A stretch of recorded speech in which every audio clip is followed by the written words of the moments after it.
Hello everybody, welcome back to episode 2. I hope you enjoyed the first one. This one's going to be a little different.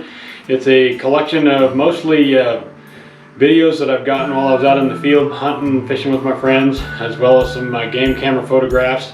The end of the video is going to have a more paranormal stuff. I've got some UFO footage that I captured while I was hunting a couple years ago, as well as another photograph my hunting partner got last year.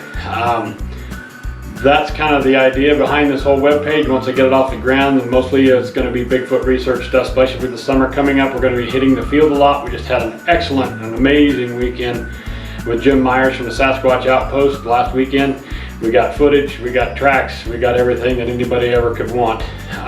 But that'll be coming out in the next episode, hopefully in the next couple of weeks.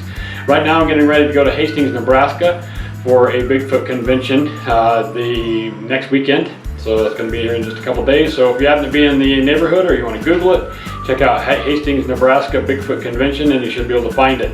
And also I'm going to be including in the end of this video the making of some tracks that were made from a mold of a genuine Bigfoot track that we got last year in the middle of our campsite, which I write extensively about in my book. I call it Camp Dredinga. And that book is available at my website, bigfootoftherockies.com.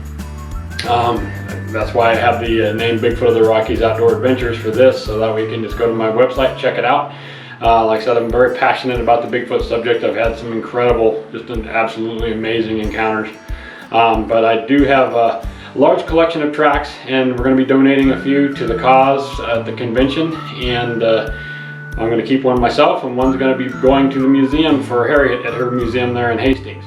Here's the track.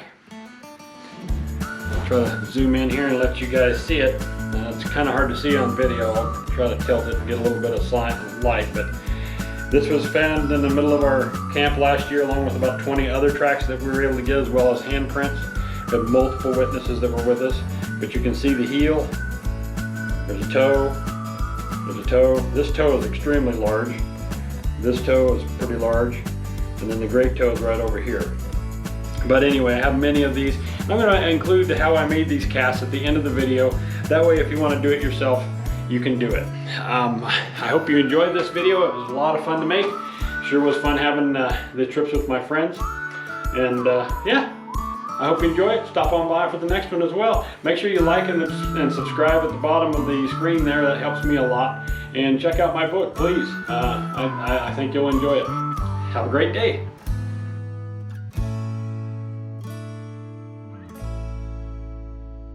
Gunman, getting good and easy all the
Oh, welcome back.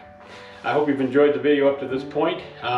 There's a lot of pretty cool footage there. The moose encounter was quite terrifying, so I apologize for the handshaking, but I was recording with one hand and I had my gun aimed at him with my other in case he came through the bushes at me. I really had no place to run. I had a giant rock wall to my back and I was sitting on the ground and he was about 10 to 12 yards away from me. And quite enormous, and that is the largest, most deadly animal in North America. It kills more people than any other creature. So you got to really give them a lot of respect, and when they come down the trail like that, and he was actually actively running, which makes him even more aggressive, you really got to watch it. But anyway, so this next video we're going to be showing, this is from my friend Brian. He took this picture with his cell phone. He tried to record it, but his phone kept zooming in on the twigs of the tree. But he called me on the radio immediately after it happened and was very excited. He said it looked like a giant chrome ball and it was just zipping around. It was a commercial jet that was flying, and this was actually going around the commercial jet and zipping back and forth. And he had a hard time capturing it, but he did manage to get a picture of it. Picture really doesn't give his sighting any real justice, but it is proof. And then about a month later, they got a similar object on live TV in Rio de Janeiro during a weather broadcast. You can probably do a little YouTube search and find that. But anyway, there's a lot of weird things out there. If you get outside and you start doing this stuff and you pay attention, you're going to see these things. And if you're not, then you're just doing it wrong. But anyway, enjoy his picture.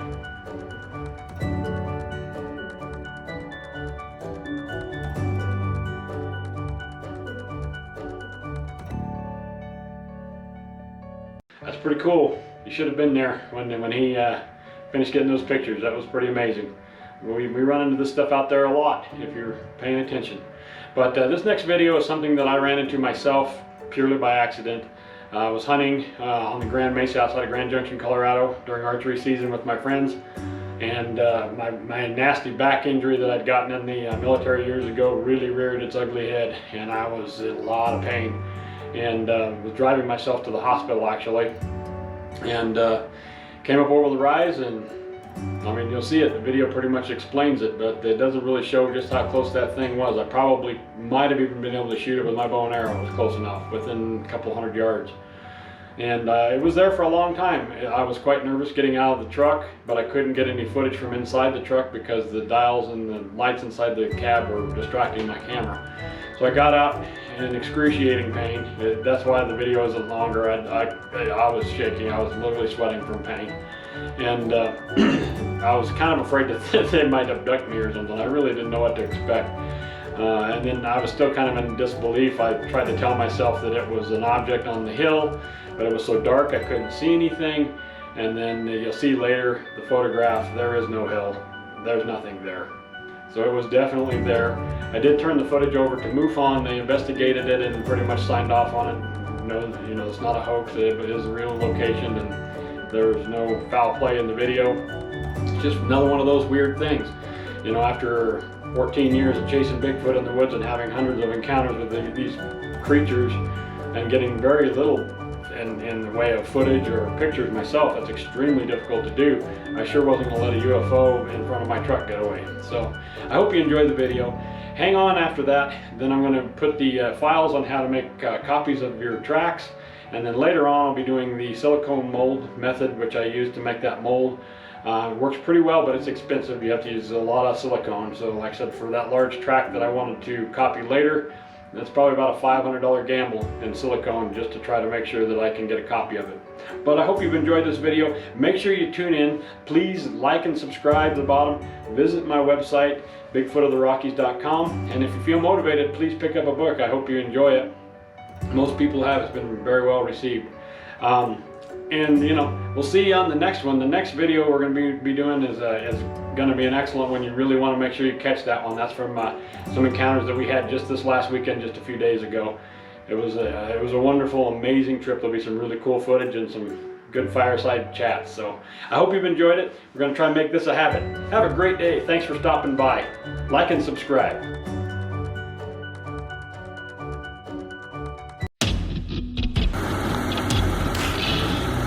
What the hell is that?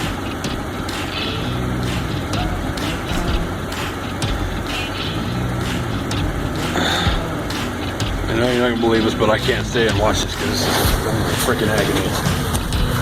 It's probably just some kind of structure on the jaw.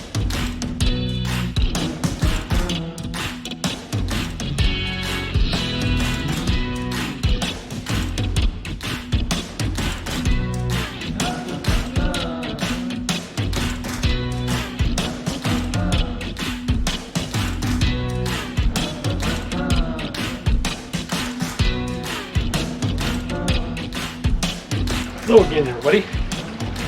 Jason Frank here with Bigfoot of the Rockies Outdoor Adventures in my neighborhood here. As I tried to say earlier in some of my earlier episodes, this is still a new process for me, but we have a lot of stuff to do today. We've got an upcoming backpacking trip this coming week. I'm going to go out and see if we can get some activity, do a little fishing, some camping with some friends, and we'll go from there. I'm also preparing for a big event I'm going to be doing in Hastings, Nebraska for a Bigfoot conference down there. As many of you already know, I am quite an avid Bigfoot person. I'm dressed a little sloppy today because we're going to be making a mess today. When I go to the conference, they want us to donate some things, so I'm going to be donating some real casts of footprint I got last year in the middle of my camp. We call it Camp Dredinga, and most of my book occurs in that one. What I saying, Camp Dredinga is a place where I've had over, I'd say, at least 200 encounters, usually with the same creatures. They come right into the camp. This particular cast, these are copies I made yesterday, these 3. We've got a couple more to make and donate. We're doing some experimental stuff. I'm using this patchwork here. This is just simple drywall patching to try to reinforce the cast because they are very fragile. We're going to be using a lot of cheaper plaster of Paris today rather than hydrocal, which is what I typically use. These are actually very good casts. The original I actually gave to a young man that helped me find them. If it hadn't been for him setting up a tent, this Sasquatch wouldn't have walked by his tent and left this print. It's actually a very unusual one. It's hard to show it in a video format, especially in bright light. I'm going to be trying a staining method using wood stain to try to bring out the features in the toes and whatnot, but you can easily see the heel and the shape of the foot right there. Has an enormous second toe, very typical. I have approximately 120 footprints that I've cast, as well as some handprints I've gotten, mostly from that location. Here's the mold that I'm going to be making it from. This mold I made last year after that event, off of the original, because I promised that kid that I would get it to him. Can't really tell much. It just made us a simple household silicone. It's a rather cool process of taking silicone caulking and mixing it in a bucket of water with some Dawn dish soap. There's some YouTubes on that as well. Extremely helpful. It works quite well. It has a very strong smell to it initially. Jeez, everybody driving down the street. It does have a very strong silicone smell. The detail does come out pretty good. This was taken from a very rocky substrate, so it is kind of hard to see the details of the foot. But I was going to do this process on another extremely large cast that I wanted to make. It's the biggest footprint that I have, which is 24 inches long and 13 inches wide. But in pricing it yesterday, the silicone alone was going to cost me about $400 to get enough silicone to cover that thing up and get enough depth to it. And you have to move extremely fast because this, once it's mixed with that water and the soap, it will dry extremely quick within just a couple of hours, and it becomes non-pliable. So it's kind of hard to make a $400 gamble at this point. But anyway, we'll be doing this. We're going to be mixing our plaster, and I'll film that here in a minute, and we'll get her done.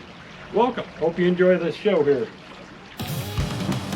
Alright, we've kind of got everything set up here. I'm going to be using this tub to mix the plaster in. I've got some plaster in here already. We've got water and plaster. Depending on the thickness, what kind of viscosity you want your plaster. When I'm in the field, I make mine very runny, especially the first couple layers, because there's a lot of dermal ridges and small details you want to be able to bring out when you pour it in. And that's the only way to really get it. If it's too thick, it won't settle into those cracks. But the downside is that tends to make it a little bit fragile. Again, typically in the field, I prefer to use hydrocal. There's some other substances as well, but the plaster of Paris for this purpose works really well. We're going to add a little bit more here. I'm hoping to have enough to make 2 casts. here. I'll mix it by hand. We take our mold, as I was showing you earlier, that's the mold. I put it in this box just to keep it from making a huge mess. I like to over pour it so that we get really good contrast with everything. We're going to add the water. Just kind of have to play with this. I like to eyeball it almost 50-50 as we go, and then just add a little bit more in. And mix it by hand, kind of like a pancake batter. And then once we get all this down, I'll be cutting that material there to reinforce it. A little pumpy, water. It's kind of fun to play with.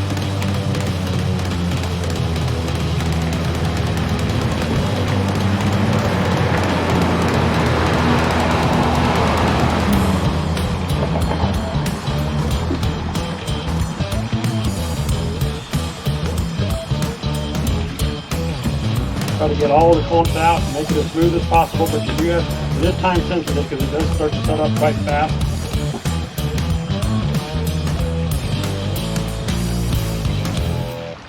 These cat tubs for this kitty litter actually works really good in the field. I typically keep a bunch of my plaster in these tubs along with any other gear, measuring tapes, tape, duct tape, borders, because sometimes when you're in the field, if you have one that's really shallow, you have to set up a ridge around the outside of it to give it enough thickness to make the cast not so fragile. My big footprint I was talking about earlier was so big that it took up most of my plaster, and by the time I got to the end of the heel, it was only maybe a ½ an inch thick. It was extremely fragile pulling it out of the ground, and it was in the middle of a lake. Literally in the middle of a lake on a little island, and which is probably why no one ever really noticed it before. And I'll walk this up to you and let you see it. It's got some clumps in it. We'll work the clumps out. Hopefully you can see that. That's what we look at. That's just about where I like it. We will keep mixing this up.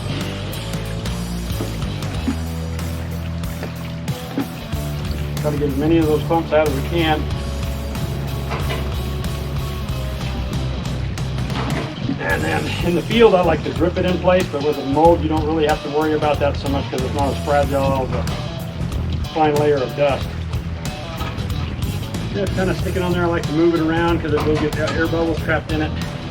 So that first layer, I like to kind of jiggle it in place, make sure that it gets in all the good cracks and crevices where the details are out.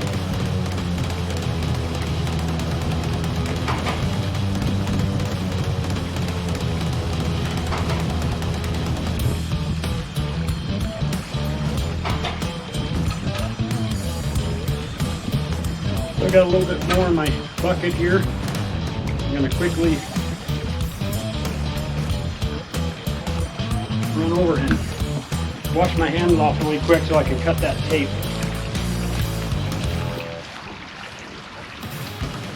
Again, we got to kind of move pretty fast. We're going to eyeball a couple pieces of this tape. This is the first time I've ever used this. I used it yesterday. It seems to be working pretty good.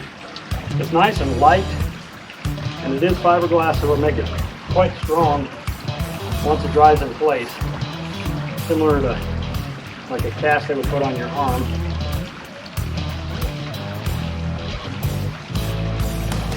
I take this, move it over here to this, kind of gently work it into the plaster. It's already starting to set up a little bit. Again, push it into the plaster.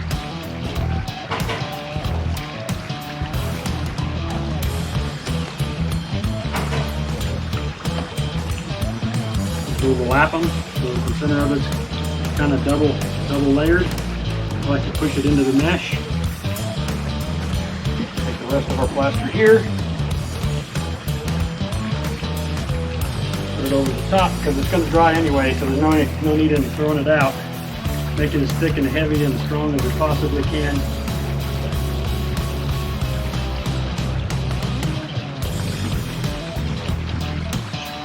These things are very fragile. They're rare. They take a lot of work. Stuff is real. They really are real creatures, and they are not bear prints. They have toes, like human toes. And so when you get one, I don't even like traveling with mine. The idea of having a car wreck and losing something that took me years to get is horrifying. So they have over 100 of these. Some larger, some smaller, mostly a lot of small ones. A lot of small ones. They do have a lot of babies in my group. Now, before this dries in the bucket, we will put some water in here and trowel this and sign it.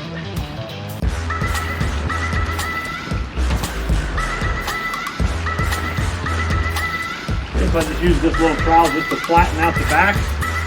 In the field I use a stick, and I always write the date and the time that I collected the original on the back,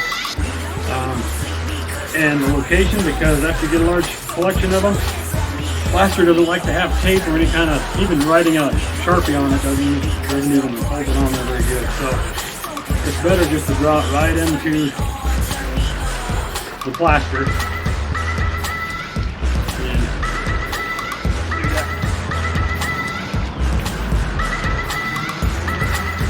Okay, so I'm going to write the location in here while this is packing up. You want to get it before it's too hard, and if it's too runny, it won't take. So we're going to write the location it's taken.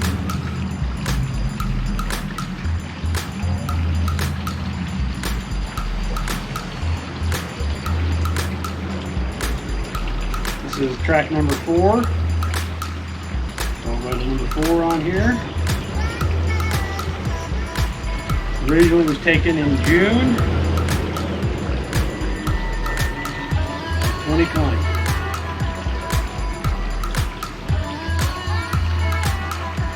There's multiple witnesses there when it happened, so we will leave it there. I've got my initials on there, where it was taken, and we'll leave it at that. Let it dry. Give it about an hour.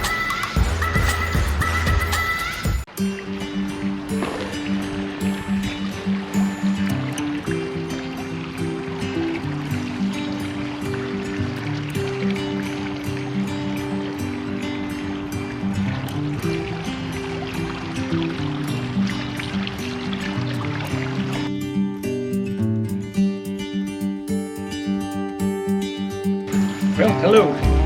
Welcome back. It's been about 2 hours.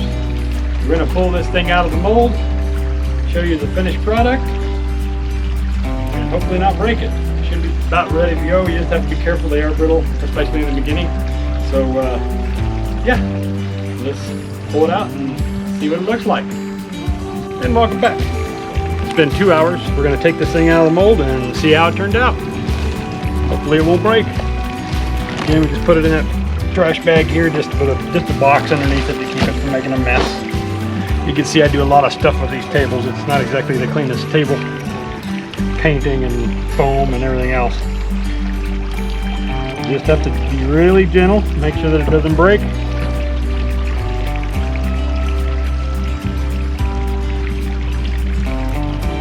And just gently go around the edges.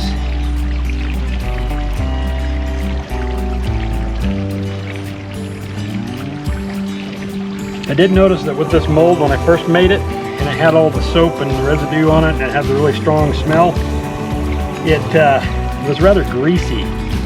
Now that I've used it a few times, it's not nearly as greasy. It's really an outstanding mold, so even though the caulking is very expensive, thumbs up to that process. We'll do it later when I have enough money to spend it on the bigger mold.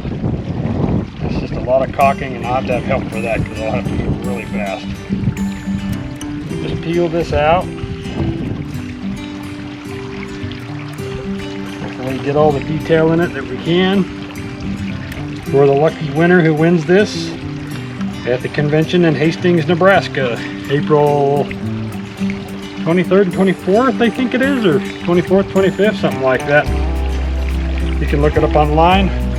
Love to see you there. I know some of my friends and fans are coming. And the There'll be some really good lectures. I will not be lecturing at that one, though I have done many lectures. I won't be lecturing at that one. I'll just be selling books and talking to people. There you go. Came clean. That's the mold. Here's the finished product. Pretty good detail. You can actually still see where all the rocks were in the strata from the original. And I'll try to show a picture of the original in the video here, of the original cast. And that's it. We got one more to go. Hope to see you in Hastings. Check out my website, bigfootoftherockies.com. You can buy my book directly there. Like and subscribe it. Have a great day. Thank you.